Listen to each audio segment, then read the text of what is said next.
محدودسازی شبکه‌های اجتماعی در تاجیکستان نتیجه برعکس داده است. حالا اکثر ساکنان استفاده برنامه‌های صدشکن را آموخته بدون مشکل از شبکه‌های مسدود شده استفاده می‌کنند. در تاجیکستان حالا دسترسی به شبکه‌های فیسبوک، یوتیوب و ادناکلاسنیکی محدود شده است. مسئولان شبکه‌های اجتماعی می‌گویند استفاده صدشکن‌ها شمار استفاده برندگان آنها را چندان تغییر نداده است. تاتیانا، یک مسئول شبکه ادناکلاسنیکی که در دوشنبه به رادیو آزادی گفته است روزهای اولی محدود شدن تا 50% مشتریانش کم شده بود، ولی حالا مثل قبل به شبکه‌های آنها از تاجیکستان همه روزه تا 30,000 نفر وارد می شود. پروینه عبادوه، نماینده انجمن شرکت‌های دسترس کننده اینترنت به منبع خبر گفته است پژوهش او نشان داده است که استفاده برندگان شبکه فیسبوک تنها موقتا در تاجیکستان کاهش یافته بود، اما به گفته او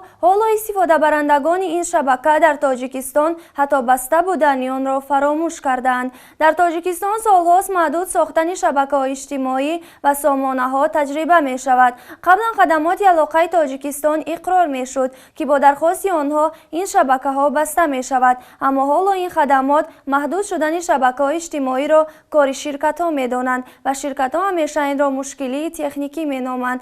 پارلمان تاجیکستان قانون درباره مبارزه با تروریسم را تغییر داد که آن به مقامات اجازه محدود کردن علاقه تلفنی و اینترنتی را در محل‌هایی که عملیات نظامی علیه گروه‌های جنایی می‌رود داده است. حالا در یگان گوشه از تاجیکستان عملیات نظامی نمی‌رود و هیچ مقامی همچنین یک امر در مورد محدود بودن شبکه‌های اجتماعی را رسما نداده است، اما همان شبکه‌ها مسدودند. برخی بر این نظرند که شاید محدود ساختن به نفع شرکت‌های موبیل است، زیرا در حال محدود بودن ساکنان از برنامه‌های صدشکن استفاده می‌کنند که آن اینترنت زیادتر را خرج می‌کند که به نفع شرکت‌ها است. اما خالق نظر جمعیف، مسئول شرکت بابیلون می‌گوید این حرف هیچ اساس ندارد و هیچگاه محدود بودن شبکه‌ها به شرکت‌ها نفع نآورده است. در تاجیکستان ساکنان از شبکه‌های اجتماعی فیسبوک، ادناکلاسنیکی، وکانتاکتی، شبکه‌های یوتیوب فراوان استفاده می‌کنند. شبکه‌هایی که حالا در تاجیکستان استفاده بردنشان محدود شده است